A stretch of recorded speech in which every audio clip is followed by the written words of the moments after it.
ये है ये है ये है राइजिंग सिटी, ये है राइजिंग सिटी। नाम है इसका जोधपुर, जोधपुर जोधपुर जोधपुर। हर बात निराली यहाँ, लोग निराले यहाँ। हर बात निराली यहाँ, लोग निराले यहाँ। उठते स्वर, उठते स्वर कहीं अभिनेता के, उठते स्वर कहीं अभिनेता के। पड़ती थाप ढोलक पर, ढोलक पर, ढोलक पर, ढोलक पर। थिरकते पांव जब बिन घुंघरू के, तो नाचता पूरा शहर, थिरकता पूरा शहर। बांसुरी की मीठी तान से, बांसुरी की मीठी तान से ज्यादा मीठी मुस्कान यहाँ की। कहती सबसे एक ही बात, एक ही बात। आवो आवो सा पधारो सा, घणे मान स्वागत। आओ सा पधारो सा, पधारो सा, पधारो सा, घणे मान स्वागत। ये है राइजिंग सिटी, ये है राइजिंग सिटी। हेलो दोस्तों, हमारे राइजिंग सिटी प्रोग्राम की ये ख्वाहिश रही है कि यहाँ से निकलने वाली प्रतिभाएं, यानी सन सिटी जोधपुर से निकलने वाली प्रतिभाएं जो ख्वाहिशों के पंख लेकर देश के आसमान में उड़ती हैं, उड़ रही हैं और जुगनू की तरह चमक रही हैं, उनकी चमक आप तक पहुँचा सके। और साथ ही ये हमारी जो ख्वाहिश थी, उनके पंखों को अब परवाज मिल चुका है। दोस्तों, ये जो हमारे देश की प्रतिभाएं हैं, हमारे जोधपुर सन सिटी की जो प्रतिभाएं हैं, जो ख्वाहिशों के पंख लगाकर उड़ी हैं, वो आज देश के उन्नत ललाट पर रोली सी आलोकित हो रही हैं। आज हमारी राइजिंग सिटी प्रोग्राम में एक ऐसे ही राइजिंग स्टार हैं जो देश के उन्नत ललाट पर रोली की तरह आलोकित हो रहे हैं और बहुत सारे, यानी 70 से ज़्यादा टीवी सीरियल के वो सरताज तो हैं ही, साथ ही बॉलीवुड और वेब फिल्मों के भी बहुत बेहतरीन अभिनेता के रूप में लगातार कामयाबी के परचम फहरा रहे हैं। और इसके साथ ही अभिनेता होने के साथ साथ वो इतनी बढ़िया, उनकी आवाज़ में एक खनक है, और वो खनक जब गज़ल को, गीतों को, सुगम संगीत को अपनी आवाज़ देती है, तो आवाज़ का एक करिश्मा दर्शकों के दिल पर दस्तक देता है।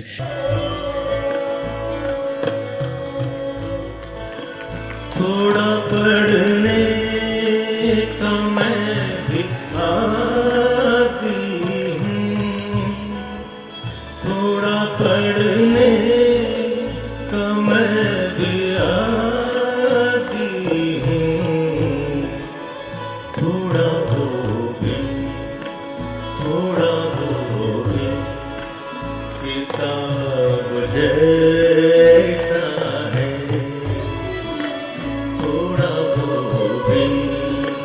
किताब जैसा है, थोड़ा सा महताब जैसा है,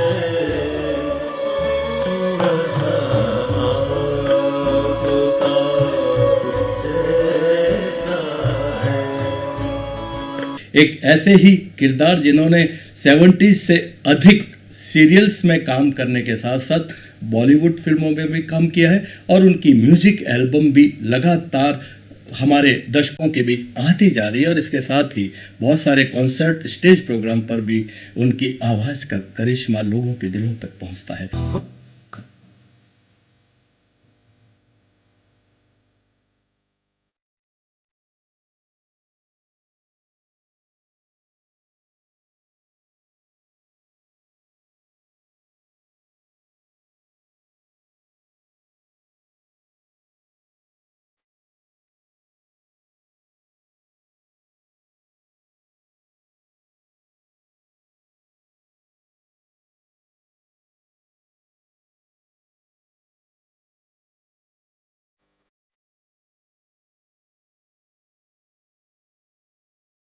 तो हमारे साथ आज एक ऐसे ही देश के, हमारे जोधपुर से निकले राइजिंग सिटी के राइजिंग स्टार हैं, श्री दिनेश परमार साहब, उनका 24 न्यूज चैनल में हम हार्दिक स्वागत करते हैं, हार्दिक अभिनंदन करते हैं। बहुत बहुत शुक्रिया प्रमोद जी आपका मुझे इनवाइट करने के लिए। और अच्छा लगता है कि कुछ बातें जो जर्नी में है हम लोग शेयर करते हैं। और ये तो मतलब एक शुरुआत सी है जी। हमेशा लगता है कि बहुत सारा काम अभी करना है जी, और अच्छे लोग मिलते हैं तो हमेशा अच्छा लगता है। और दिनेश जी, पहले तो 24 न्यूज चैनल की तरफ से आपका इसलिए मैं बहुत बहुत स्वागत करूंगा कि आप केवल 1-2 दिनों के लिए जोधपुर की धरती पर आए और आपका टाइम हमने चुरा लिया नहीं है। नहीं मैं जैसे बताया ना कि जी। आर्ट और कल्चर से जुड़ी हुई चीज़ें हैं उनके लिए हमेशा जी। मैं अवेलेबल जी। रहता हूँ। जी। होली के अवसर पर आया था जी तो मौका मिलता है तो ज़रूर कुछ पुराने लोगों से मुलाकात करते हैं। जी लेकिन आना कम होता है क्योंकि वहाँ पर शूटिंग के शेड्यूल्स जी, रहते हैं। जी लेकिन अच्छा लगता है जब भी हम अपने शहर में आते हैं या कुछ अच्छे पुराने लोगों से मिलते हैं और इस बारे में बात करते हैं कि आर्ट कल्चर में क्या चल रहा है। आपकी पैदाइश, आपकी एजुकेशन हाँ, कहाँ पर हुई और क्या रहा वो जो मैं यात्रा है? जोधपुर से ही हूँ जी। और प्रॉपर जोधपुर से ही है ना? जी हाँ जी स्कूलिंग हुई यहाँ पर। फिर जी। मैंने लाचू कॉलेज से बीएससी किया। जी। फिर मैं यूनिवर्सिटी में पोस्ट ग्रेजुएशन यानी साइंस ग्रेजुएट होते हुए भी आर्ट एंड कल्चर की तरफ। हाँ, मैं थोड़ा शुरू से मैं एक्चुअली जी। जो पहला मेरा झुकाव था वो संगीत के प्रति था। जी और कॉलेज के टाइम पर भी मैं सब स्टेज प्रोग्राम्स में गाता था। जी जी जब यूनिवर्सिटी में आया तो यहाँ पर भी मैं सारी फैकल्टीज के सारे जो कल्चर जी। प्रोग्राम्स थे उनमें मैं जी गाने गाया करता था। जी जी तो वो एक वही चीज़ थी जो मुझे मुंबई लेके गई जी। कि मेरे मन में था कि मुझे बाद में मुंबई जाना है और कुछ अच्छा काम करना है संगीत के क्षेत्र में। वो क्या घटना हुई जो आपको मुंबई ले गई और अभिनय से उस घटना ने आपको जोड़ा? देखिए, मैं मुंबई जाने से पहले सबसे पहले ये चीज़ होती है कि आप वहाँ रहेंगे कैसे, क्या काम करेंगे। जी जी नेचुरल। और हम किसी को जानते भी नहीं थे और उसके बारे में इतनी कहानियां हाँ। सुनते हैं तो एक वो फियर वो एक ड्रीम, देखिए वो जी, वो जी। आज भी मुझे एक सपने जैसा ही लगता है कि जी। जोधपुर से मुंबई जाना। जी तो वहाँ पर मैंने जॉब शुरू किया था। नहीं, वहाँ आप कैसे रुझान हुआ कि अब मैं बॉम्बे चलता हूँ, अब सारा माहौल बन चुका है? नहीं, उसमें क्या था जी। कि जैसे मैंने यहाँ पे काफ़ी स्टेज शोज किए जी और कॉलेज के दौरान मैं आकाशवाणी से भी जुड़ा हुआ था, ऑल जी। इंडिया रेडियो से। मैं वहाँ पर जी। कैजुअल अनाउंसर भी था। बिल्कुल जी। और हमारे कॉलेज के ही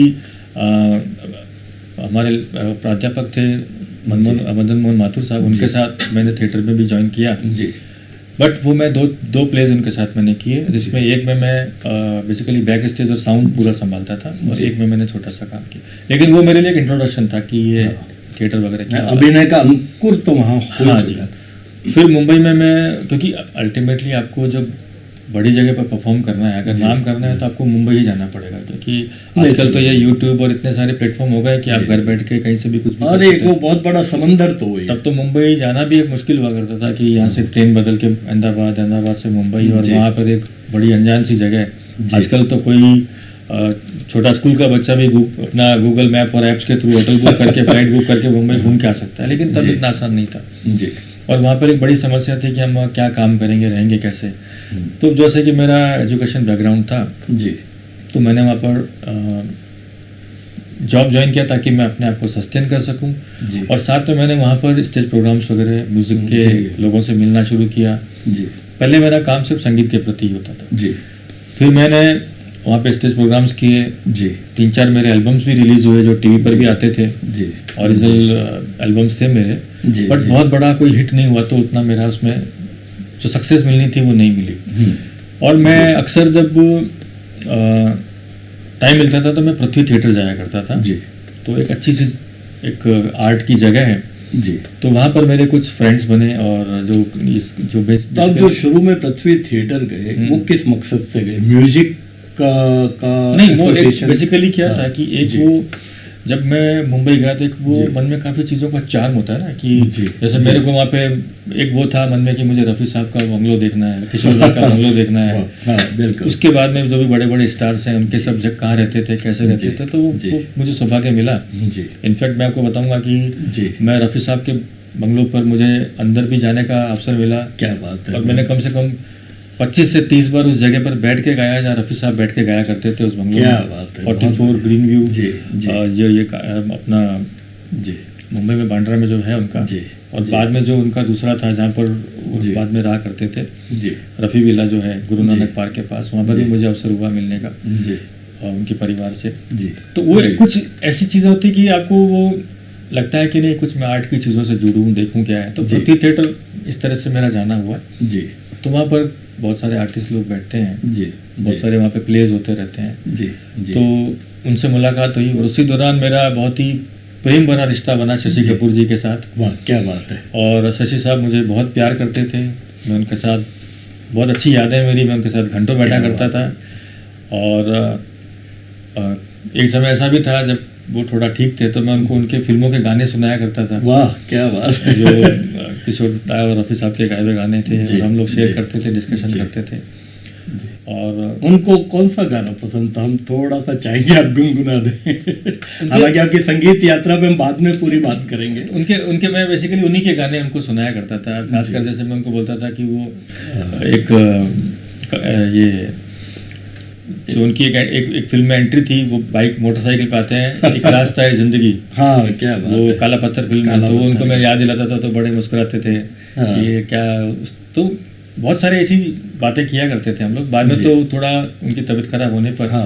वो बैठते थे मेरे साथ प्यार से, जी और हाथ पकड़ के मेरा बैठते थे, इतना प्यार हाँ। करते थे। हाँ। तो अच्छा मतलब कंट्रीब्यूशन रहा उनका आर्ट के प्रति। और जी जो पृथ्वी थिएटर उन्होंने बनाया, ये बहुत ही प्यारी सी जगह है जहाँ पर आर्टिस्ट सब लोग जी जी हाँ डिसिप्लिन में रहते हैं, बड़े बड़े आर्टिस्ट वहाँ पे परफॉर्म करते हैं। हाँ उनकी पुत्री भी संजना भी हाँ, यहाँ पे वो अभी है। नहीं दिखती है, वो उनके बेटे अभी जो है जी कुणाल कपूर, वो संभालते हैं। जी संजना जी शादी होके दिल्ली शिफ्ट हो गई है। जी जी तो वो एक ऐसी जगह थी जहाँ से मुझे एक्टिंग के बारे में थोड़ा इंटरेस्ट शुरू हुआ। जी। फिर उसी में से कुछ दोस्तों ने बोला कि हम लोग नया प्ले कर रहे हैं, जी। उसमें एक ऐसा ऐसा रोल है, वो आप करना। यानी पहला आपने वहाँ पे थिएटर किया? हाँ। वहाँ पृथ्वी पे ही? पृथ्वी पे और कहीं किया, लेकिन हाँ वहीं पृथ्वी थिएटर से। वहीं से शुरुआत हुई। जी जी तो मेरे वो थिएटर ग्रुप वाले दोस्त हुआ करते थे, जी। तो उन्होंने बोला कि हमारे साथ एक प्ले करो। जी। हम अलग अलग कौन सा प्ले था? वो बेसिकली शेक्सपियर के प्ले के ऊपर ही आधारित था। जी उसका हिंदी जो भी जिसके ऊपर अंगूर जी। फिल्म भी बनी है, डबल रोल जो था। ओके ओके जी तो वो कॉमेडी ऑफ एरर्स, हाँ तो उस पर मैंने काम किया। पहला प्ले मेरा वो था। जी तो उसमें एक रोल था मेरा, जी। वो हमने पूना में, बॉम्बे में, बाहर भी कई जगह शोज किए। उसका कोई डायलॉग हमारे अभी दर्शक वो सब याद नहीं है। थोड़ा एक दो लाइन। वो अभी सब पुरानी बात हो गई। और थिएटर काफी टाइम से मैंने किया भी जी, नहीं है। जी, जी। तो फिर मैं कुछ लोगों से मिला, तो जी। उन्होंने मुझे बताया कि हमारा यहाँ पर ऑडिशन है फिल्म के लिए, आप आइए वगैरह। जी जी तो वहाँ से शुरुआत हुई। जी फिर वहीं कुछ एक दो शूट किए मैंने जी। हमारे फ्रेंड्स के साथ ही। कुछ जी शॉर्ट फिल्म थी या कुछ जी। उन्हीं के शूट थे।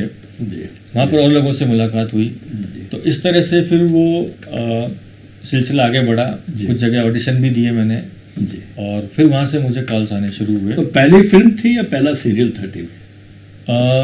एक्चुअली देखा जाए तो मैंने सीआईडी, शायद सीआईडी जी। या तारक मेहता का उल्टा चश्मा, ये मेरे पहले सीरियल्स में थे। वो टीवी सीरियल्स। हाँ। और उसी दौरान दिल बेचारा फिल्म जो थी, जी वो शेड्यूल हुई थी। तो उसमें जी। मुकेश छाबड़ा जो खुद कास्टिंग डायरेक्टर जी, है, वही जी। फिल्म के डायरेक्टर भी थे। वाह क्या और बात। काफ़ी बड़े कास्टिंग और बहुत डायरेक्टर। अच्छी फिल्म थी, मैंने देखी भी थी, बड़ी अच्छी फिल्म। तो उसमें हमारा प्रोफेसर का कैरेक्टर था। जी जी हाँ प्रोफेसर। लेकिन वो पिक्चर क्या है कि बनने के बाद 1-1.5-2 साल पड़ी रही। जी और फिर अभी रिलीज हुई है सुशांत जी की डेथ के वो बाद। लॉकडाउन में जी रिलीज हुई थी। हाँ लेकिन तब तक मेरी टीवी में एंट्री हो गई थी। और जी। टीवी में एंट्री हुई तो बहुत सारी जान पहचान हुई, बहुत सारे लोगों ने देखा। जी जी तो टीवी में फिर एक मेरा काफ़ी बिजी शेड्यूल चालू रहा। जी उसमें फिर मैंने एक कसौटी ज़िंदगी की है, और जी। ये मोहब्बतें, बेपना जी। प्यार, जी। और सुफियाना प्यार मेरा, बावरा दिल, क्या बात है। ये अपना अम्बेडकर, जी एक माना है डॉक्टर अम्बेडकर, उसमें मैं जी। ब्रिटिश ऑफिसर बना था। जी। ये इंडियन ब्रिटिश ऑफिसर जी ये था। कवच किया मैंने। जी अभी रिसेंटली मैंने वो डीकेपी का शो आता है, जी ये रिश्ता क्या कहलाता ये है, रिश्ता। उन्हीं का पहले ये रिश्ते हैं प्यार के भी किया था। वाह। तो उसमें वो अच्छे कैरेक्टर्स मुझे लगते हैं वो मैं करता हूँ टीवी में भी। मैं थोड़ा जी। आजकल थोड़ा टीवी में भी सेलेक्ट choosy हो हाँ, थोड़ा कुछ कैरेक्टर करने में मजा आए तो थोड़ा अच्छा लगता है कि यार कुछ चेंज है। दिनेश जी, शुरू में जब आपने ये एंट्री की और टीवी सीरियल्स आपको मिलने लगे, तो एक सीरियल के बाद दूसरा सीरियल, इसके बीच में कोई संघर्ष करना पड़ा या ऑटोमेटिक आप तक आती गई इस यात्रा से? नहीं, इसमें क्या था जी। कि एक बार जो 10-20 जो इम्पोर्टेंट कास्टिंग डायरेक्टर्स हैं जी उनके लिए आपने कुछ काम किया, जी या मान लीजिए कि मैंने बालाजी टेलीफिल्म के लिए सीरियल किया कसौटी जिंदगी। जी जी अब उनके 12 से 15 सीरियल चालू रहते हैं। जी तो जी। तो उनका क्या होता था कि अभी नेक्स्ट सीरियल में मान लीजिए कोई एक कैरेक्टर निकला है जी। जो 3 दिन के बाद उनको चालू करना है, मान जी। लीजिए कि वो मुझ को शूट कर रहा है, जी जी तो वो वहीं से पहले से आ जाता था कि सर अगर आपके पास ये डेट्स अवेलेबल हैं हाँ तो एक कैरेक्टर इस सीरियल में आ रहा है, जी। तो वो हम चाहते हैं कि आप करें। ये आप भाग्यशाली रहे कि आपको ऑटोमेटिक मिलते हैं। हाँ, जी तो टीवी में तो ऐसा था कि मैं आगे से आगे कंटिन्यूस मेरा जी चलता ही रहता था। और उसमें ये था कि क्योंकि मैं मल्टीपल कास्टिंग डायरेक्टर्स और प्रोडक्शन के लिए काम कर चुका था जिनके बहुत सारे सीरियल चल रहे थे, तो आगे से आगे अपने आप ही तो वो एक रसूखा जो गहरे होते गए हाँ, आपके। और काम आपका माशाल्लाह अच्छा है ही। जी देख हम तो जैसा बताते हैं वैसा पूरा ईमानदारी से करने की कोशिश करते हैं। और सबसे बड़ी चीज़ ये है कि सेट पर जो सीखने को मिलता है, डायरेक्टर्स जो बताते हैं जी। या जिस तरह से जो जी। काम होता है, जी तो वही मुझे सिखाता गया जी कि जो मेरी हेजिटेशन हुआ करती थी शुरू में कि नए जब हम काम करते थे तो बड़ा कॉन्शियस होते थे कैसे कहाँ कैमरे लगे हुए हैं, कैसे क्या करना है। हाँ, इन सीरियल से पहले तो आपको बहुत लंबा चौड़ा अनुभव नहीं था एक्टिंग का। बिल्कुल नहीं था। तो आप सीधा एक्टिंग के फील्ड में उतर गए या कुछ बीच में ट्रेनिंग लेते रहे? नहीं, या इसमें कुछ? क्या था कि जी मतलब मैंने हालांकि काम नहीं किया था, जी। लेकिन बहुत सारी चीज़ें मुझे पता थी क्योंकि मेरे जो काफ़ी सारे दोस्त बन गए थे जो जी। ऑलरेडी कोई राइटर था, जी कोई जी। डायरेक्टर है, जी जी कोई एक्टर है, जी। तो वो जो उनके साथ बैठ के देखते थे, फिर मैं प्ले भी देखता था। एटमोस्फेरिक। यस तो वो थोड़ा सा लर्निंग होती रही कि भाई जी। हमको ये करना है। और बाद में जी। धीरे धीरे प्रैक्टिस होती गई कि हमें ये काम है जो इस तरह से करना चाहिए। जी तो वो जो सहजता थी थोड़ी मेरी बढ़ती गई। हालांकि अभी भी कभी भी जाते हैं तो एक वो अजीब सा टेंशन रहता है कि जब सुबह स्क्रिप्ट मिलती है कि सर ये भी आज का ये सीन है, ये है तो वो मन में रहता है कि फटाफट ये तैयार हो जाए और हम अपना अच्छे से। आपको पता चल जाता है अगला सवाल मैं क्या पूछूंगा। मैं इसी पे आ रहा था कि जिस तरह से हमारे थिएटर में ये कहा जाता है एक्टिंग के लिए कि पर काया प्रवेश, किरदार में उतरना। तो जब आप किसी नए कैरेक्टर में जाते हैं सीरियल्स में, जैसे आपने काफ़ी वैराइटीज ऑफ किरदार किए हैं, वकील का भी किया है तो उसका भी किया है और आपने अंग्रेज का भी किया है, तो वो तैयारी आप कैसे करते हैं उस किरदार में उतरने की? नहीं, इसमें देखिए क्या होता है जी कि जैसे मैं खासकर जो नए एक्टर्स हैं उनके लिए एक मैं चीज़ यहाँ पे बोलना भी चाहूँगा जी जी बिल्कुल कि वहाँ पर आपके पास बहुत कम टाइम होता है जी कैरेक्टर में उतरने के लिए। जी आपके पास सीन मिला है, अब इसमें क्या होता है कि कई लोग सीधे एक्टिंग करना शुरू कर देते हैं, जी लेकिन आपको पहले ये भी समझना होता है कि उस कैरेक्टर की यहाँ पर ये आया क्यों है, ये जरूरत क्यों स्क्रिप्ट के अकॉर्डिंग या वो यहाँ पे क्यों स्टोरी आया के है, अकॉर्डिंग। प्लस वो इस सीन से पहले कहाँ था, जी वो कहाँ से आया है, वाह क्या बात। उसके बाद वो डायलॉग खत्म होगा या सीन खत्म होगा वो कहाँ जाने वाला है, जी। उससे उसकी मेंटल प्रिपरेशन बनती है। जी उसके अलावा उसकी जो कैरेक्टर की जो निभा रहा है उसकी एज, पर्सनालिटी, हाइट, उसकी एजुकेशन क्या है, तभी वो उस तरीके से बात कर पाएगा कि जी। वो किस तरह का कैरेक्टर है। जी फिर वो जो सामने के जो दूसरे कैरेक्टर्स हैं जी वो कौन है, उनकी एजुकेशन, उनकी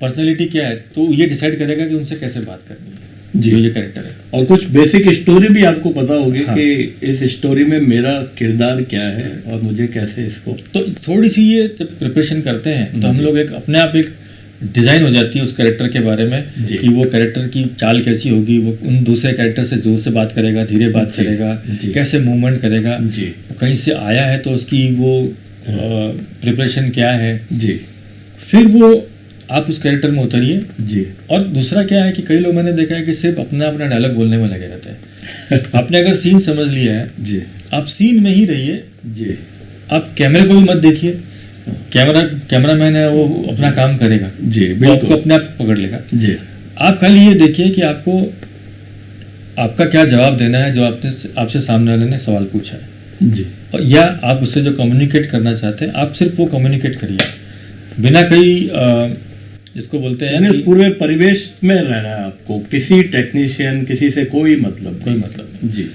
और दूसरा क्या होता है कि आप उस कैरेक्टर को पकड़ के रहिए, आप उसकी जी। डेप्थ में जाइए। अब जैसे मैं जी। बताऊं आपको कि कई लोग क्या करते हैं जी। कि सिर्फ जो बाहरी एट्रीब्यूट्स हैं या बाहरी जी। जो चीज़ें हैं उसी से वो सोच लेते हैं कि वो जी।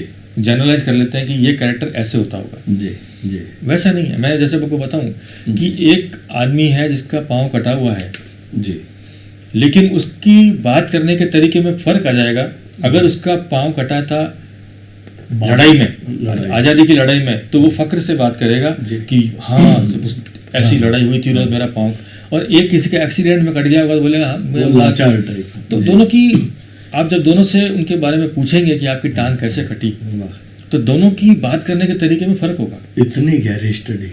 जी तो ये अगर आपकी स्टडी है कि वो कैरेक्टर कहाँ से पैदा हो रहा है जी और उसकी बैकग्राउंड क्या है, जी तो आपको करने में भी मजा आता है। जी। और आजकल देखिए आपने देखा है जितना हो सके रियलिस्टिक एक्टिंग चलती है, जी बिल्कुल। खासकर जब मैं जी, अभी नई हाँ, वेब सीरीज वगैरह देख रहा हूँ, हाँ, बिल्कुल। इतनी उनकी तैयारी है कि मतलब आप अगर किरदार में है, एक्टिंग में है, लेकिन एक्टिंग भी नहीं लगना चाहिए, हाँ। किरदार लगना चाहिए। तो आपको अपने बाहर कॉस्ट्यूम वगैरह से तो आपको मान लो दिखा दिया है जी, कि आप जी। कैसा दिखेंगे, जी, लेकिन अगर आपकी अंदर की तैयारी नहीं है एज ए कैरेक्टर, हाँ, तो कई बार वो फिर वो उतना नेचुरल नहीं लगता। नेचुरल। जी तो ये मैं चाहता हूँ कि लोग अंदर की भी तैयारी करें।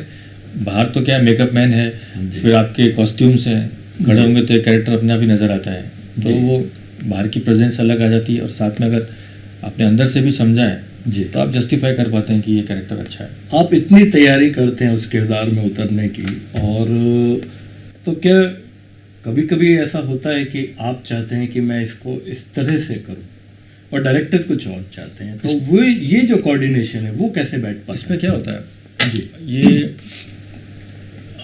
मैंने ये महसूस किया है जी कि आर्टिस्ट को वहाँ पर लिबर्टी होती है जी सीन के लिए। नॉर्मली क्या रहता है कि सारे आर्टिस्ट जब सीन पढ़ लेते हैं जी और हाँ जी जी पर वो जब सेट पे रहते हैं, आते हैं, जब उनको कॉल बुलाया जाता है मेकअप के बाद, तो एक बार डायरेक्टर उनको खाली समझाते हैं कि एग्जैक्टली हमको क्या जी एक्सपेक्टेशन है। जी बाद में वो सबको बोलते हैं एक रिहर्सल के लिए, जी। ताकि कैमरे की भी रिहर्सल हो जाए। जी उस वक्त सबको लिबर्टी है कि आपने अपने हिसाब से क्या समझा है जी। आप उसको डिलीवर करें। जी तो सब अपना अपना काम करते हैं। जी। थोड़ी सी मूवमेंट की प्रॉब्लम होती है, कैमरा में बता देता है कि यहाँ तक आपको आना है ताकि मेरा फोकस रहेगा, वहाँ तक जी। लुक कैसे रखना वगैरह जी। वगैरह। लेकिन कैरेक्टर के लिए ये आर्टिस्ट की खुद की स्टडी और खुद का एक्सपीरियंस है कि जी। वो आपको डिलीवर करना है। डायरेक्टर बहुत ज़्यादा मैंने देखा है कि इंटरफेयर नहीं करते। वाह, ये बहुत अच्छी बात वो है। अगर कुछ छोटी सी उसमें उससे कॉन्फिडेंस भी आर्टिस्ट का रहता है। अगर उनको थोड़ी सी कुछ लगती है जी। कि और इसको अच्छा किया जा सकता है, तो वो आपको सजेशन देते हैं कि सर इसमें आप हम थोड़ा चाहते हैं कि ये इस तरह से लीजिए, या इसमें थोड़ा ऐसा लाउड ले लीजिए या स्लो कर लीजिए, जो हाँ, भी। एक टीचर की तरह नहीं, हाँ नहीं, बल्कि एक फ्रेंडली। क्योंकि वहाँ पर सब प्रोफेशनल आर्टिस्ट हैं और सब ऑलरेडी कुछ ना कुछ एक्सपीरियंस लेकर आते हैं, जी तो वो इतना टाइम भी नहीं होता है, इसीलिए वो कोशिश करते हैं कि उनको एक्सपीरियंस आर्टिस्ट मिले।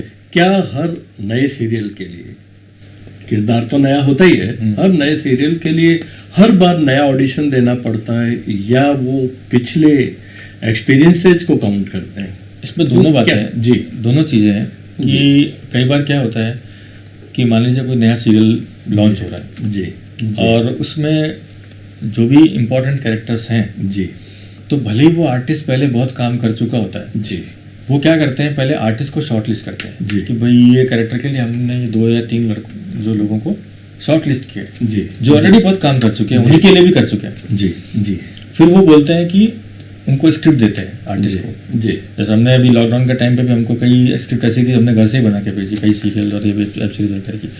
तो वो उससे मतलब आपने अपने वीडियोज बना के हाँ भेजे जी। कि मैं इसमें मतलब क्या आपने उसको फिल्मांकन ही घर पे कर दिया, नहीं, ऑडिशन के लिए। ऑडिशन घर से भेजे? ओके जी तो वो क्या करते हैं, आपको स्क्रिप्ट भेजते हैं, जी आप अपने हिसाब से वो आपको थोड़ा ब्रीफ भी करते हैं, जी। फिर आप अपने हिसाब से प्रॉपर जी।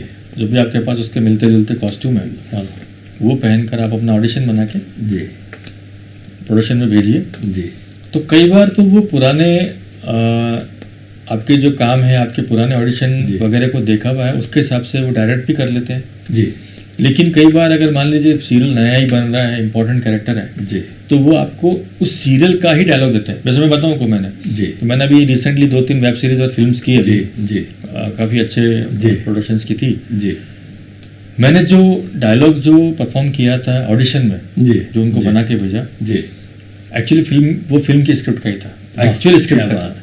हमारे पास है वो ऑडिशन काफी आपके, हाँ। हम दर्शकों को दिखा देते हैं वो ऑडिशन भी। और किरण गांधी की मौत नहीं, कत्ल हुआ है। जयेश गांधी को भी पहले किडनैप किया गया था और उसके बाद उनका भी कत्ल किया गया है। और तो और जिस मर्केंटाइल कोऑपरेटिव बैंक में जिग्नेश गांधी के इलीगल ट्रांजैक्शन से रिकॉर्ड हैं, उसके सर्वर को भी हैक कर लिया गया है। सारे के सारे अकाउंट्स फ्रीज हैं। क्या ये सिर्फ कोइंसिडेंस है? ये इस बात का सबूत है कि जिग्नेश पारिक कितना पावरफुल व्हाइट कॉलर क्रिमिनल है। योर ऑनर, मैं अदालत से दरख्वास्त करना चाहूंगा कि जिग्नेश पारिक की बेल को रद्द कर दिया जाए, क्योंकि वो देश से बाहर भी जा सकते हैं। Thank you your honour. तो जी कई बार क्या रहता है कि जब आपने वही डायलॉग बोल के जी वही सीन करके परफॉर्म करके दिया डायरेक्टर को, जी तो डायरेक्टर के माइंड में रहता है कि हाँ मुझे जो जो चीज सीन में चाहिए, रिक्वायरमेंट है वो है। खासकर ये वेब सीरीज और फिल्म के लिए ज़्यादा होता है जी। कि जैसा उनको चाहिए जो स्क्रिप्ट का वही देते हैं। जी। क्योंकि उसमें क्या है, 3-2.5 घंटे की 2 घंटे की फिल्म है, जी जी तो उसमें फिक्स सीन्स होते हैं। जी तो जी उनको उसी की एक्सपेक्टेशन होती है कि ये सीन मेरे को परफॉर्म करके आप बता दीजिए या जी। मुझे ऑडिशन भेज जी। दीजिए।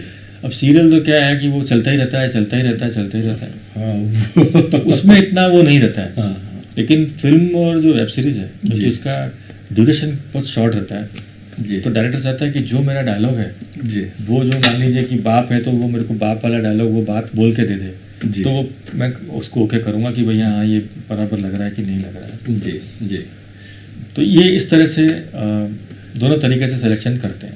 दिनेश जी, अभी बहुत सारे जोनल के ये टीवी सीरियल्स बन रहे हैं और इतने सीरियल बन रहे हैं कि दर्शकों को भी चॉइस रखनी पड़ती है, रिमोट हाथ में रखते हैं कि मैं कौन सा देखूं कौन सा नहीं देखूं। करेक्ट। लेकिन एक जो अभी पॉजिटिव बात हमें देखने में आ रही है कि बहुत रिसर्च भी हो रहा है अच्छी अच्छी स्टोरीज के लिए सीरियल्स में। तो कोई ऐसा आपके दिमाग में नया कि वो चल रहा है या ऐसा होना चाहिए या कोई हिस्टोरिकल हो या कोई नहीं, मैं पीरियडिकल? जी मैं चाहता हूँ सबसे पहले जी, कि सीरियल जी, जो है ना एक वो जी। डेफिनेट टाइम पीरियड का होना चाहिए। जी कि जो अभी का जो माहौल आपने बताया जी, जी। कि दर्शक रिमोट लेके बैठा है, जी प्लस उसके मोबाइल में 50 तरह की ऐप है वो जिसपे वो अपनी वेब सीरीज वगैरह फिल्म्स वगैरह देख सकते जी हैं। जी तो अगर आप अभी अपना जो काम करने का तरीका नहीं चेंज करेंगे, आप देखें बहुत सारे सीरियल बंद हो गए या उनकी टीआरपी डाउन जी। है, या इनको नए सीरियलों को टीआरपी नहीं मिल रही है। क्यों? जी। क्योंकि वही घिसी पिटी चीज़ वापस नए सीरियल में लेके आ जी जी एक तो क्या रहता है कि एक डेफिनेट टाइम पीरियड में होता है, तो आप स्टोरी को कहीं ले जाके आप खत्म करते हैं। जी बिल्कुल ये और exactly। दूसरा, जितना रियलिस्टिक आप दिखाएं, जी आप आज की तारीख में आप शूट देखेंगे जी। जो नए वेब सीरीज या फिल्म्स है, हाँ बिल्कुल रियलिस्टिक काम करते हैं। जी मतलब कई बार मैंने ऐसे भी देखा है कि अगर कुछ पुराने टाइम पीरियड का कुछ वेब सीरीज या जो शूट जी हो रहा है, हाँ तो मेरी अगर घड़ी पुराने जमाने की दिखाएंगे, अगर वो दिख नहीं रही कोई बात नहीं, हाँ मेरा जूता भी पुराने जमाने का दिखाएंगे, हाँ। मेरी जो पैंट की सिलाई है वो पुरानी स्टाइल की होगी, हाँ। चाहे भले ही मेरा फ्रेम इतना ही है, लेकिन उनकी तैयारी इतनी होती है कि अगर वो जी। कचरा भी दिखाएंगे तो पहले के टाइम पे कचरे में क्या क्या होता था।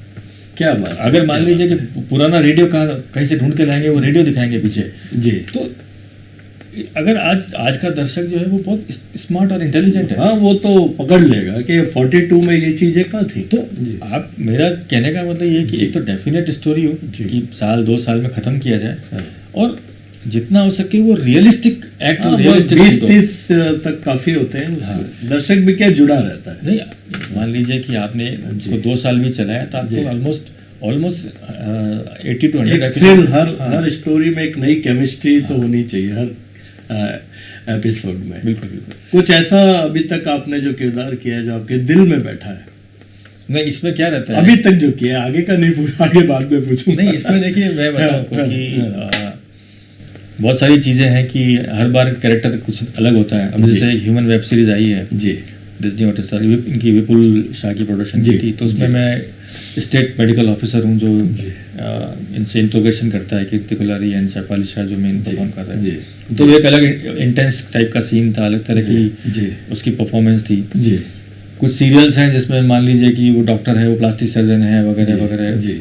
वो अलग तरह का एक वो रहता है। जी कुछ है जो उसमें लड़की का बाप है या लड़के का बाप बना है किसी के अंदर, जी या कोई मान लीजिए बिजनेसमैन कैरेक्टर है। जी जी अभी जैसे तारक मेहता का था, तो उसमें मैं इनका भिड़े का इनका पड़ोसी होता हूँ और मेरा जी। बेटा उनके यहाँ पढ़ने जाता है, जी और वो पढ़ाई की बजाय वो मोबाइल में ज़्यादा लगा रहता है, तो वो भिड़े से परेशान हो जाते जी, हैं। जी। और मेरे घर आके बोलते हैं मैं इसको नहीं पढ़ाऊंगा। फिर हम लोग उनसे रिक्वेस्ट करते हैं, तो उनकी टप्पू सेना वगैरह उनको जी बोलती है कि इसको है ना वो ऐप दिला दो, जी टैबलेट वगैरह तब नया नया चालू हुआ था। जी जी तो उसमें फिर वो बाईजूस वालों को बुलाते हैं, मेरे घर पे लेके आते हैं, फिर जी। उस तरह। तो ये सब क्या है, एक स्टोरी लेके चलते हैं और वो एक जी। डेफिनेट टाइम पे खत्म हो जाती है। जी तो उसमें थोड़ा एक्साइटिंग रहता है जी कि अब जैसे मान लीजिए अब मैंने कसौटी जिंदगी किया था, उसमें मेरा इम्पोर्टेंट डॉक्टर का रोल था। जी तो तब वो उसमें ये हिना खान भी जब कर रही थी कोमली हाँ, ये कोमली। नया वाला नया हाँ। वाला हाँ तो उसमें हम एक डेफिनेट स्टोरी को लेकर चलते हैं कि जैसे उसमें क्या था कि वो नहीं वो मैंने ऑलमोस्ट सारे एपिसोड देखे ऑलमोस्ट। तो उसमें क्या था बाद कि में तो शायद वो बंद भी मतलब हाँ। एक रुक गया कहीं। जैसे ये मोहब्बत में मेरा एक मिनिस्टर का कैरेक्टर था जी, जी। जो उनके जो रमन भल्ला की फैमिली होती है, जी उनके पारिवारिक जी झगड़ों के अंदर कोई उनको ड्रग खिला देता है, जी तो वो 26 जनवरी को मेरे ऊपर पिस्टल विस्टल लगा देते हैं। मैं हाँ। उनके उद्घाटन के लिए आता हूँ, झंडे की झंडा जी, डोल के लिए, जी। और फिर पूरा ड्रामा होता है, पुलिस उनको जी। पकड़ फिर वो मेरे से माफी मांगते हैं। कोई एक डायलॉग जो अब तक आपने डायलॉग मैं serial नहीं किया एक लाइन डायलॉग मुझे अभी नहीं इस तरह से याद रहते हैं। और वो क्या होता है जब हम काम करते हैं तभी जब उसका- उतरते हैं तभी याद रहता है। हाँ, तो वो उसका मजा तभी रहता है। तो उसमें अलग अलग कैरेक्टर मिलते हैं जो काफ़ी अच्छे लगे मुझे। दिनेश जी एक हालांकि अब तो ये कम हो गया है, बीच में एक काफ़ी ये था कि टीवी आर्टिस्ट और film artist, Bollywood film artist, एक इनडायरेक्ट कोल्ड वार, एक लंबी सी रेखा थी। हालांकि अब तो उल्टा हो गया है, अब तो बॉलीवुड वालों का झुकाव इधर हो रहा है ज़्यादा।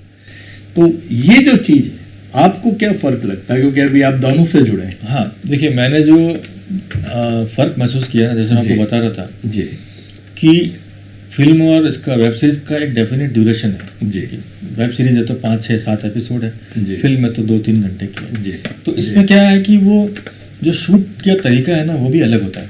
बिल्कुल अलग। अभी जैसे जी। जो बात इनको 3 मिनट में कहनी है फिल्म में, जी वो फटाफट वो 3 मिनट में ही कहने की कोशिश करेंगे। जी और सीरियल वाला वो 3 मिनट को 30 मिनट तक भी खींच सकता है। एक ने डायलॉग बोला, 4 दिन उसको ऐसे ऐसे एक्सप्रेशन दे रहे हैं और उसके ऊपर सब लोगों का साइलेंस में म्यूजिक चल रहा है।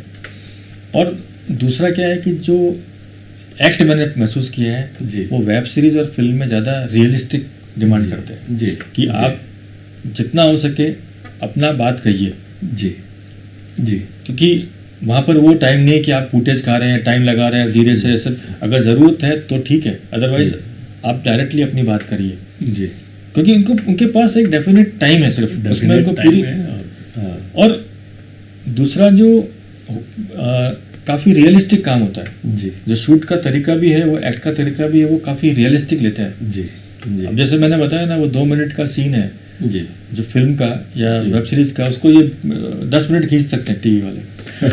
तो वो एक उनकी अलग स्टाइल है कि उनको आगे बढ़ाना है। अपनी एक टीवी की एक अलग शैली। तो इसमें क्या होता है कि जब आपने बोला कि जब जो फिल्म वाले हैं या वेब सीरीज वाले हैं वो थोड़ा टीवी के आर्टिस्ट को पसंद कम करते हैं, क्योंकि वो सीधी बात जल्दी नहीं करते। जी वो थोड़ा स्टाइल मारेंगे, थोड़ा डायलॉग, उनको आदत वही है ना कि एक्सप्रेशन दे के होल्ड करो, फिर वो कैमरा उनके ऊपर जूम हो रहा है, तो वो सब नहीं चलता है यहाँ पे। बोला आप अपनी बात करिए, हमको जो लेना है हम ले लेंगे। हाँ तो और थोड़ा रियलिस्टिक, जी तो वो मुंह बनाने की एक्टिंग वगैरह वो सब वहाँ पे नहीं चल पाएगी जी। फिल्म और वेब सीरीज में, क्योंकि आप जी। एक डेफिनेट कैरेक्टर में हो जी जो लोग आपसे कनेक्ट कर पाए। जी तो थोड़ा सा फर्क ये है काम की स्टडी का, जी और उनका क्या है शेड्यूल भी टाइट होता है जब जी। फिल्म्स, क्योंकि उनको जी।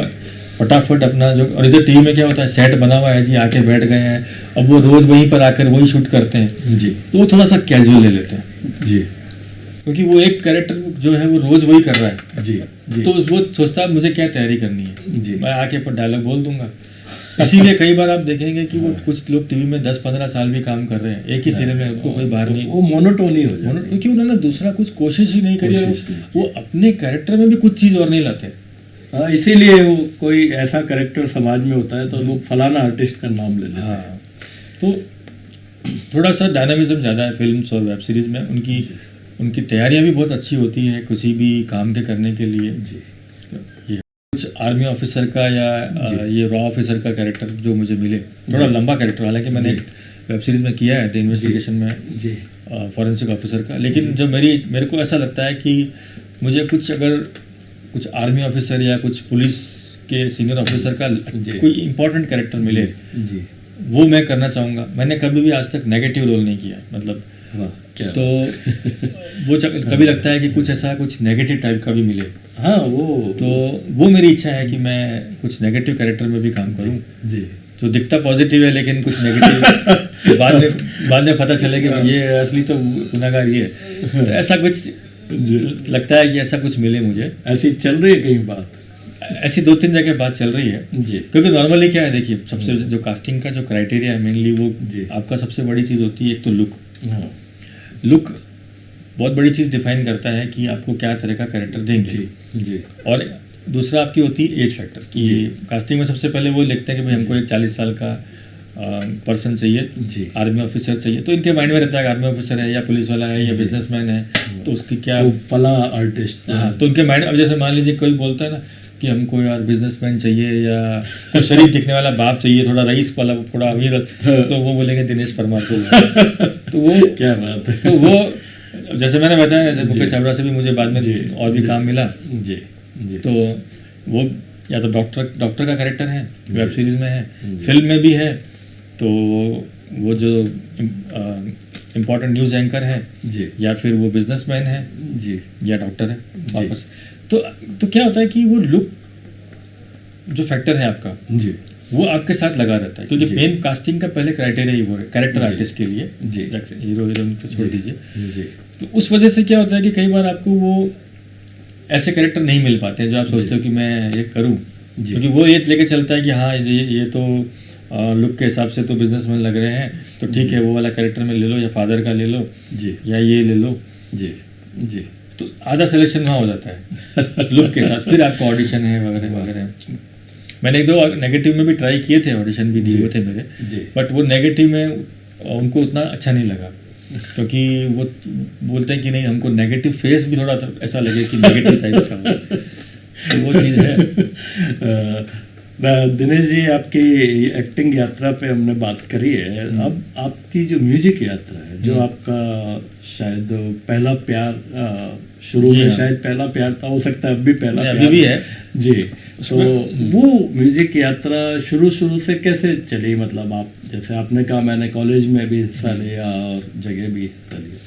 देखिए, मैं बचपन से मोहम्मद रफ़ी साहब और किशोर कुमार साहब का फ़ैन था जी जी और जब मैं कॉलेज के टाइम पे गाता था तो मेरी आवाज़ किशोर साहब से ज़्यादा मिलती थी, तो मैं उनके गाने ज़्यादा गाता था। जी जी थोड़ा अप्रिसिएशन मिलता था कि नहीं भैया अच्छा गाता है, और जी तो वो एक जुनून था जी कि रफ़ी साहब और किशोर दा के मैं बहुत गाने सुना करता था। जी मुझे उनके हज़ारों गाने याद हैं जी और बहुत दिल में उनके लिए बड़ी जगह है। जी तो वो एक चीज़ थी जिसने मुझे खींचा। जी बाद में मैंने लेटर फेज में जगजीत साहब और मेहदी हसन साहब को भी सुना जी। और गज़ल्स में मैं जुड़ा बाद में, जी और पिछले कई सालों से मेरा जो मेजर वर्क है वो गज़ल्स पे ही रहा। गजल्स पे जरूर। तो शुरू में मैंने 4-5 पॉप एल्बम मेरे निकले हैं। जी वो मेरा पहला एल्बम था कोई याद आने लगा, जी और तो ये तो अब हम आपको छोड़ेंगे नहीं, एक गजल तो आपको गुनगुना। हाँ जी, इसमें मैं जरूर आपको मैं सुना दूंगा, हालांकि मैं प्रैक्टिस में नहीं हूँ, नहीं काफी कोई साल बात हो नहीं, गए। वो तो गुनगुनाना है जी। एक अभी मेरी नई गजल है जो मैं, स्वागत है तो जी। उसके मैं एक शेर सुनाना चाहूँगा आपको। जी थोड़ा सा आफताब जैसा है, थोड़ा सा आफताब जैसा है, क्या बात है। थोड़ा सा माहताब जैसा है, थोड़ा सा आफताब जैसा है, वो कोई भी नशा नहीं करता, वो कोई भी नशा नहीं करता, मगर फिर भी शराब जैसा है, थोड़ा सा माहताब जैसा है, थोड़ा सा आफताब जैसा है, थोड़ा पढ़ने का मैं भी आदी हूँ, क्या बात है। थोड़ा पढ़ने का मैं भी आदी हूँ, थोड़ा वो भी वाह, क्या बात। किताब क्या बात है, जैसा है, थोड़ा वो भी किताब जैसा है, थोड़ा सा माहताब जैसा है, वाह। थोड़ा सा आफताब जैसा है। क्या बात है, इतनी खनक और इतनी एकदम संवेदनशीलता जो है वो दिल को छूती है आपकी आवाज़ में। शुक्रिया, बहुत बहुत शुक्रिया।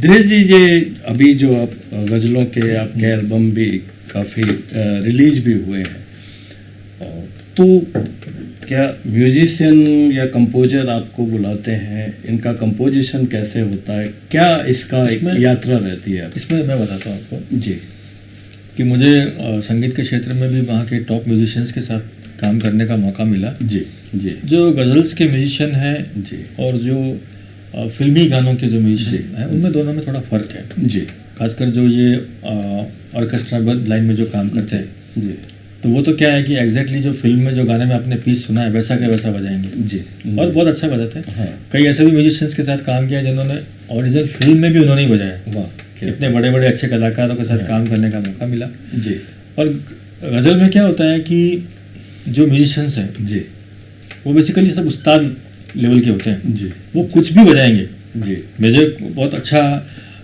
मौका मिला कि मैं कुछ अच्छे म्यूजिशियंस के साथ मैंने काम किया। उसमें अपने जोधपुर के सुल्तान खान साहब की फैमिली के क्या भी सारे म्यूजिशियन मेरे बहुत- साथ, बहुत ही जो उनके बेहतरीन जी हाँ, इंसान थे। मैं मेरे साथ आप देखेंगे मोस्टली मेरे जो गज़ल्स के लाइव प्रोग्राम्स में, तो जो उनके छोटे भाई हैं अपने हनीफ खान साहब तबले पे वो रहते हैं, बिल्कुल। और उनके भतीजे दिलशाद भाई हैं सारंगी पे भाई, हाँ। वो रहते हैं, या उनके बेटे हैं साबिर भाई वो रहते हैं। दोनों भाई भतीजे सारे तो वो बड़े मेरे- कलाकार हैं। बहुत रियाज अच्छे- मोहम्मद साहब सितारे स्टाइल हाँ जी, के हाँ जी। परिवार में। तो उन फैमिली से मेरा काफ़ी अच्छा जुड़ाव है, जी तो मेरे साथ हमेशा वो रहते हैं। जी और गिटार में भी चिंटू सिंह जैसे बड़े आर्टिस्ट हैं, वाह, क्या बात। अतुल शर्मा जैसे फ्लूट पे हैं लोग, जी अच्छे अच्छे आर्टिस्ट लोगों के साथ मैंने काम किया है। जब स्टेज पर ये लोग होते हैं जी तो आपको पता नहीं है कि अब ये क्या बजाने वाले हैं, तो वो हमेशा वही गज़ल आपको खुद को हमेशा नहीं लगती है, क्योंकि इस बार पता नहीं कि सारंगी पे वो वो क्या बजाने वाले हैं। इम्प्रोवाइजेशन कर देते जी हाँ, कुछ फिक्स म्यूजिक नहीं है कि मैं चुप करूंगा गाते हुए तो कौन बजाएगा। लेकिन एक कंपोजिशन तो बेसिक होता ही होगा। कंपोजिशन जो चल रहा है, स्केल जो चल रहा है, उसी में वो लोग खेलते हैं। खेलते हैं। मैंने जगदीश साहब की गज़लें भी गाई है स्टेज जी, पर, हाँ। लेकिन आप उसमें सुनेंगे जी तो म्यूजिक पार्ट जो है ना, वो म्यूजिशियन ने कुछ अलग ही बजाया है। वाह, क्या बात। फिर घूम के वापस जो मैं उसी पे आऊंगा जो जगदीश साहब ने गाया है। जी, जी। लेकिन जो म्यूजिक पार्ट है जो जी वो आपको नहीं लगेगी, क्योंकि उसमें म्यूजिक नया है, अलग बजाया हुआ है। उसका बिल्कुल एक और गज़ल आत्मा नहीं कर देते हैं। और उसमें गज़ल में देखिए क्या होता है कि जी। आज की तारीख में संगीत में बहुत ही, मैं तो बोलता हूँ, खराबी आ गई है। जी। टेक्निकली हम साउंड हो गए हैं, जी लिरिक्स का आता पता नहीं है, बिल्कुल सारे नहीं। बाथरूम सिंगर बाहर आ गए हैं, जी, वही सब गाने गा रहे हैं। लिरिक्स तो पता ही नहीं चलता क्या गा रहे हैं, और दूसरा और है भी बड़े उठ पटांग से, दूसरा जो जो स्टिल टच ज्यादा है। वो है। और दूसरा मैंने देखा है कि जो डेप्थ नहीं है, आत्मा नहीं है, आत्मा और सारे जो सिंगर्स में तैयारी भी नहीं है। नहीं है, अच्छे वो से- 4 दिन भी नहीं चल पाते हैं। अच्छे सिंगर घर बैठे जी। हैं, और वो तो क्या होता है कि गज़ल के प्रति झुकाव जो जी। है वो इसलिए आया कि एक तो मुझे शेरो शायरी में जी, जी। वो जो हम गा रहे हैं उसको समझने में मजा आता है, जी, क्या बड़ी बात हम लोग बोलते हैं जी, गज़ल में। जी, और उसके साथ में जो वो म्यूजिक चलता है, जी, 5-6 जो अच्छे जो उस्ताद लेवल के म्यूजिशियन जी। बजा रहे हैं, जी, और वो जो संगीत बजता है जी। वो एक अलग जोन में लेके जाता है आपको। वो आपके अंदर केमिस्ट्री, और वो केमिस्ट्री आपकी एक्टिंग में भी काम आ अभी जाती है। देखिए मैं बताता हूँ, हमने जी। लता जी को जिंदगी भर सुना है, किशोर जी, दा को सुना है, जी। रफी साहब को सुना है। जी, आज अगर मुझे कोई बोल भी दे कि ये मुझे आपका ये गाना फिल्म में आप इस तरह से गा के दीजिए, तो शायद मैं गाऊंगा भी नहीं। हाँ। क्योंकि मेरा इंस्पिरेशन जो प्लेबैक सिंगर बनने का था जी। वो रफ़ी साहब, किशोर दा, इन सबको जी। लता जी को सुन के, देख के, समझ के हुआ। जी, तो मुझे आज के सिंगर्स के जैसा बनने का कोई इंस्पिरेशन नहीं है इंस्पिरेशन कि भैया कुछ भी करके आप उल्टा सीधा भी करो, बेकार काम करो, लेकिन आप क्योंकि वो आप नहीं गा सकते। नहीं, वो हमको इच्छा भी नहीं है हमको करने का। देखिए जी। क्या होता है ना हाँ। कि ये आर्टिस्ट जब बनता है ना, उसके पीछे एक इंस्पिरेशन होती है, जी। एक लीडर होता है माइंड में कि मेरे को ऑफर तो बहुत आते होंगे आपके पास, ये भी।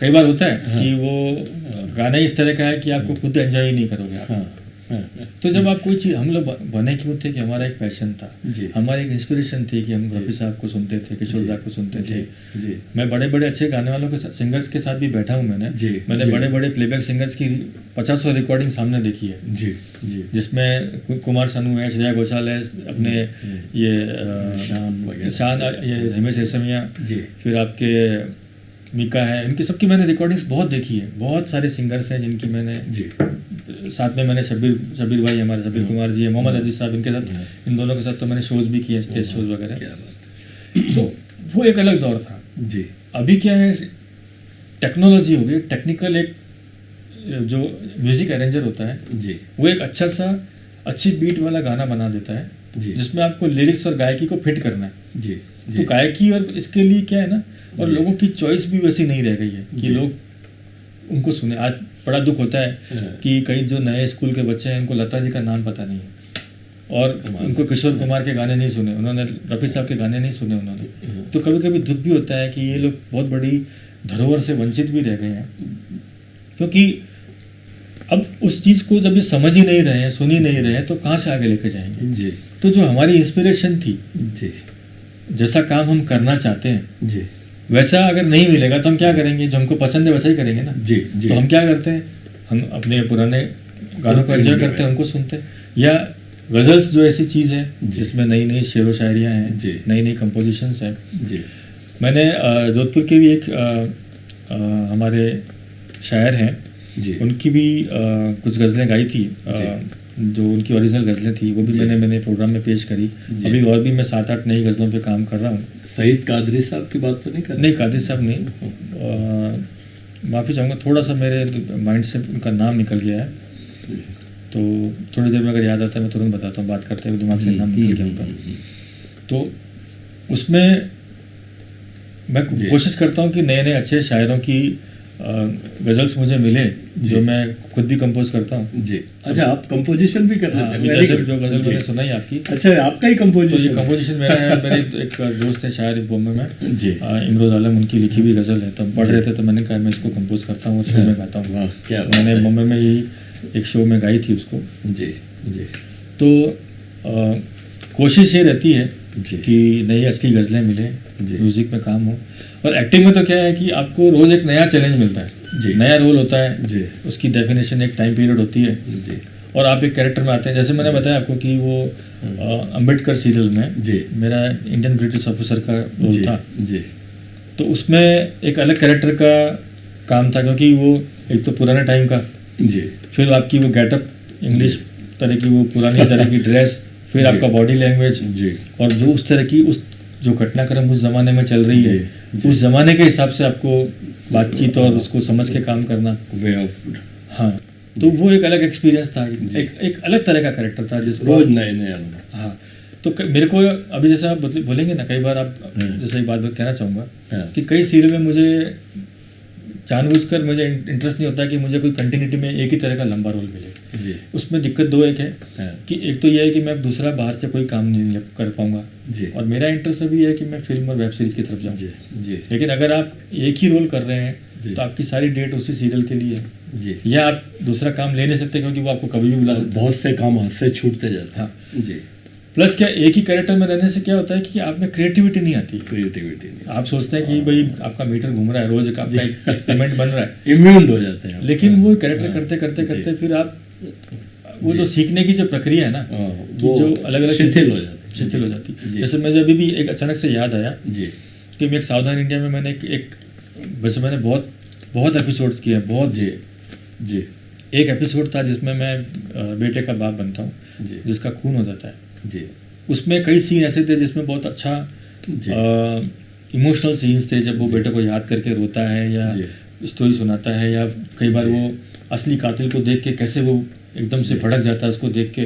जी जब इस तरह के जो अलग तरह के जब सीन करने को मिलते हैं आपको, जी जी तो उसमें आपको मजा आता है। जी। नहीं तो आप एक ही कैरेक्टर को लेकर 4 डायलॉग बोल दिया, अब आपको तो बाद में ऐसा हो जाता है कि कुछ करने की भी जरूरत नहीं जी। है, आपने डायलॉग देखा ऐसे ही बोल दिया, क्यों आप उसी कैरेक्टर में रोज काम कर रहे हो। हाँ ये बात तो सही जो है, बिल्कुल। आपकी प्रिपरेशन है, जी जी जी वो लगातार होनी चाहिए, और उसमें अभी जैसे मैं एक वेब सीरीज आ रही है स्टारडस्ट, जी ये पेंटम प्रोडक्शन और इनकी है, जी। रिलायंस एंटरटेनमेंट। जी वो 1950 के दौर की वेब सीरीज है, जिसमें राज कपूर और अशोक कुमार जी की दोस्ती के ऊपर है, जी कि वो कैसे वो लोग आए थे अच्छा लाहौर से, और कैसे वो बॉम्बे में एक्टर बने, कैसी दोस्ती थी।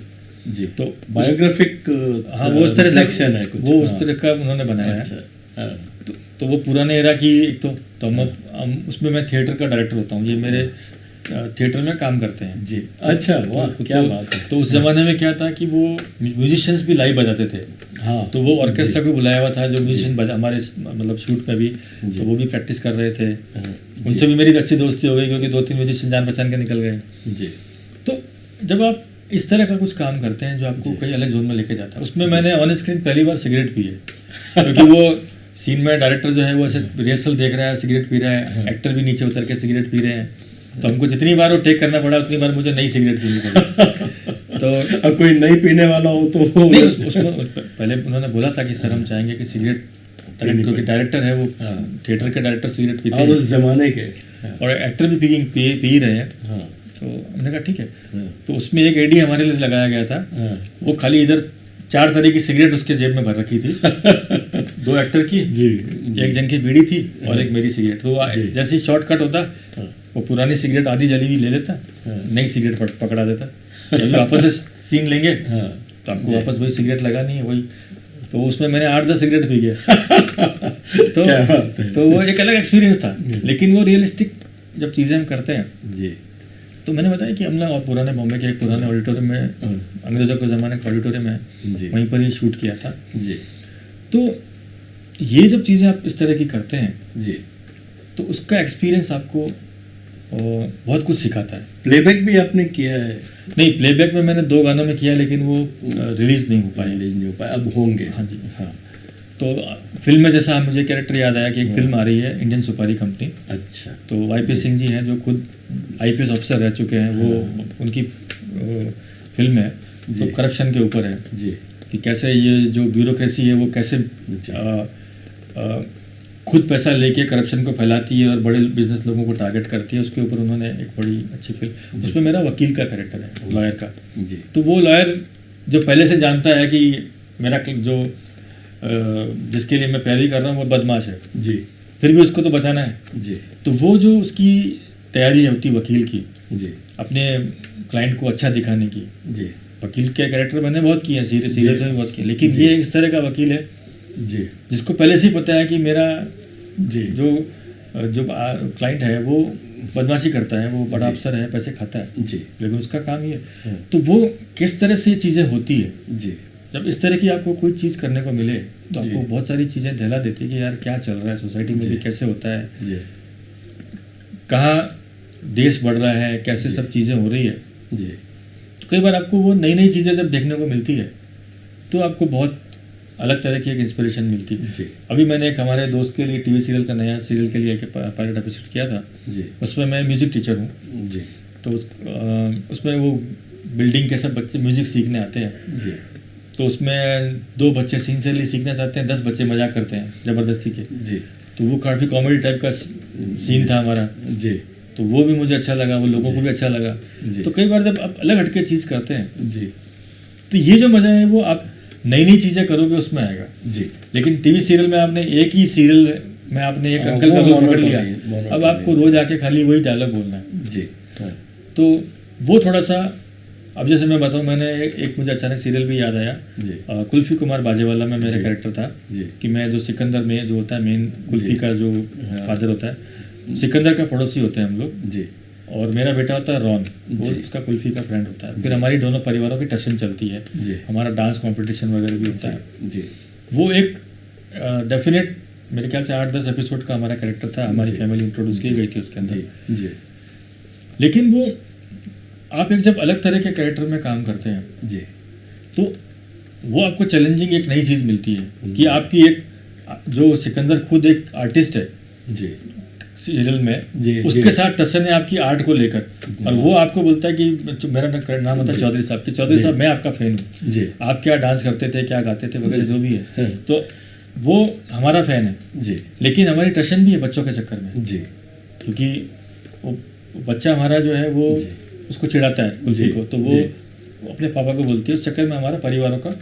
जी तो ये एक डेफिनेट जब चीज़ होती है जी तो उसका एक मज़ा होता है। बाद में हैप्पीली हम लोग जी वो भी बोलते हैं कि नहीं हमको झगड़ा नहीं करना है, इस तरह से हमारा डांस कंपटीशन के बाद जी, हमको वो जी। ऑल द बेस्ट बोलते हैं, जी, हम जी। भी पिघल जाते हैं, फिर वो पार्टी वार्टी होती है और इस तरह से हमारा हाँ फिर एक हेल्दी एक एग्जिट हो जाता है सीरियल से।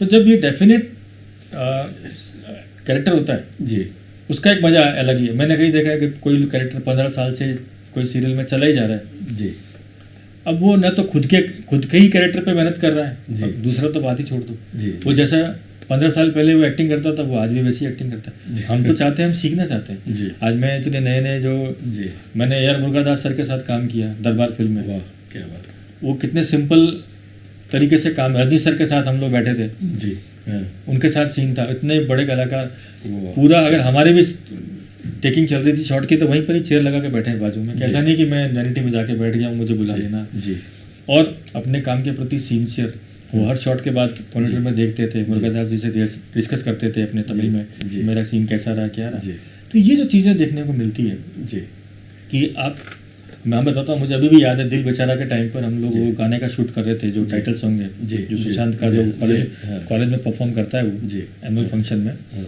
वो हम गाने हमने 3 दिन में शूट हुआ था। जी लेकिन जब फाइनल जब टेकिंग हुई जी तो वो गाना एक ही टेक में लिया हुआ है, वो गाना एक ही टेक में एक ही कैमरा पे लिया हुआ है। वो भी जी। हिस्ट्री है, एक गाना हुआ था पहले रूप तेरा मस्ताना जो राजेश खन्ना के ऊपर राजेश बनाया था, हाँ। शर्मिला जी के जी। ऊपर, वो एक ही टेक में गाना लिया हुआ है। वाह उसके बाद ये लिया था, इसकी रिहर्सल की थी उन्होंने। जी तो मैं देखता था सुशांत सिंह को 25-25 बार वो डांस की रिहर्सल कर रहा है वाह वही गाने की, पसीने पसीने हो रहा है, लेकिन एक चूं शिकायत नहीं।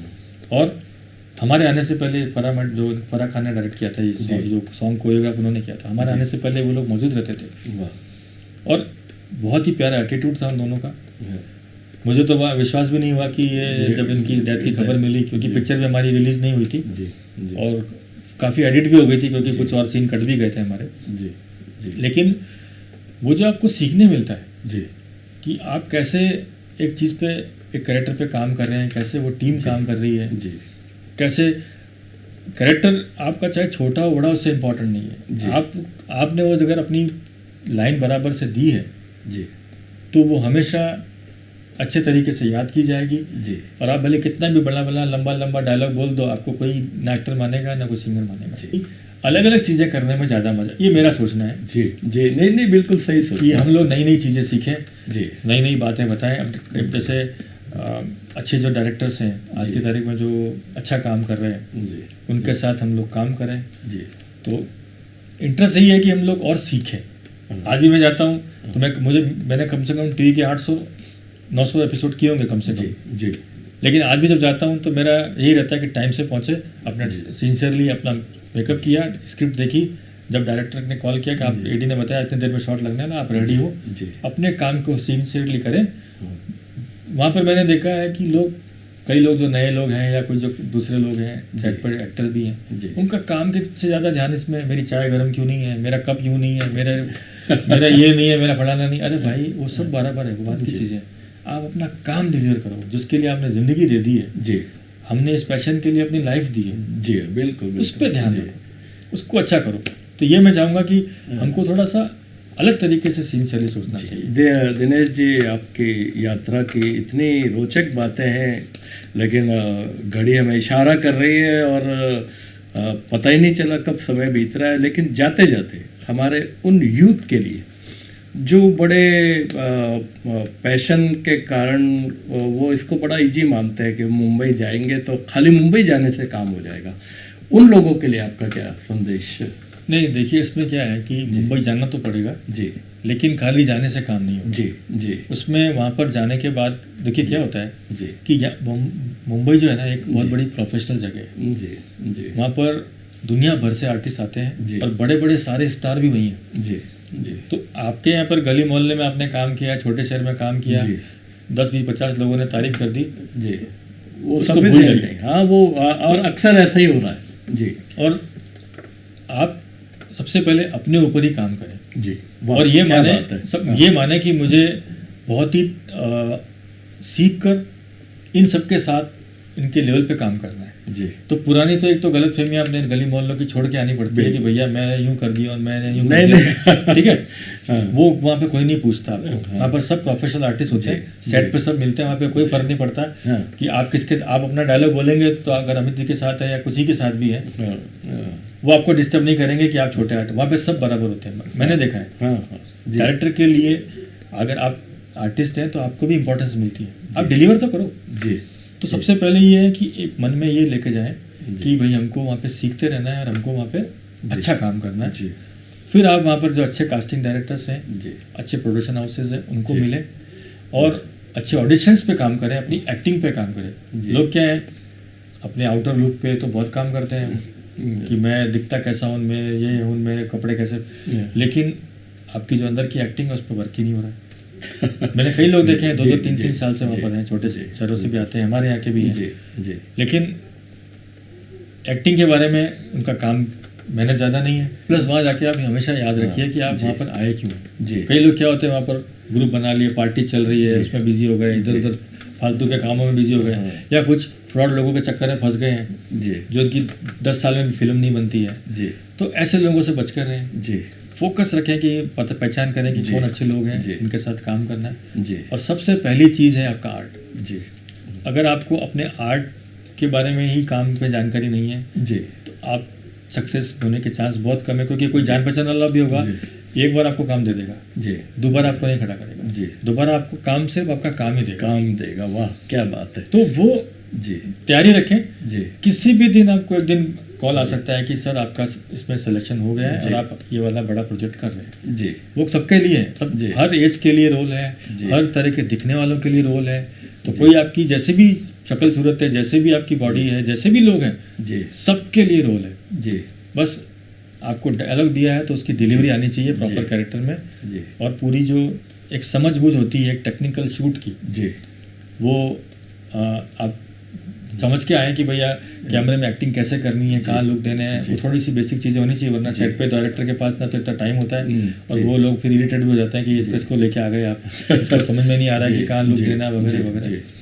तो वो थोड़ी सी टेक्निकल समझ हो जी तो कोई बहुत बड़ी चीज़ नहीं है। जी और जी। वहाँ रहिए, टिक के काम करें, अच्छे लोगों से मिले, जी लेकिन कभी भी कुछ ये दिमाग में नहीं डालें कि अब बहुत कुछ आ गया है और हम लोग बड़े आर्टिस्ट हो गए, ऐसा कुछ नहीं होता है। जी मैंने बड़े बड़े आर्टिस्ट लोगों के साथ मैं बैठा उठना हुआ है मेरा, जी कभी आपको ये नहीं एहसास होने देंगे कि वो लोगों ने कितने सारे काम किए। वाह क्या बात है। तो दिनेश जी की इस पूरी यात्रा को देख के हमें तो यही लगता है कि ख्वाब वो नहीं है जो नींद में देखे जाते हैं, ख्वाब वो है जो जागती आंखों में देखे जाते हैं। और जाते जाते ऐसी शख्सियत के लिए हम यही कहेंगे कि जाने कैसी उंगलियां हैं, जाने क्या अंदाज है, तुमने पत्तों को छुआ था, जड़ तक हिलाकर फेंक दी। आदरणीय दिनेश जी परमार साहब हमारे साथ आए और इतने बड़े कलाकार होकर और हमारे आग्रह पे उन्होंने हमें समय दिया। मैं 24 न्यूज़ चैनल की तरफ से, राइजिंग सिटी प्रोग्राम की तरफ से आपका बहुत बहुत शुक्रिया अदा करूँगा। मैं भी आपको बहुत बहुत धन्यवाद देना चाहता हूँ प्रमोद जी। जी। और मैं एक सीखने वाला कलाकार हूँ जी। सीखने की प्रक्रिया में हूँ, आगे भी सीखता रहूँगा हमेशा जी। और आपके शो के लिए भी मेरी बहुत शुभकामनाएं हैं और बहुत अच्छा लगा मुझे आप सबसे बात करके, आप सबसे जुड़ के। जी, धन्यवाद। Thank you very much. मान स्वागत, आओ सा पधारो सा पधारो सा पधारो सा, घणे मान स्वागत। ये है राइजिंग सिटी, ये है राइजिंग सिटी।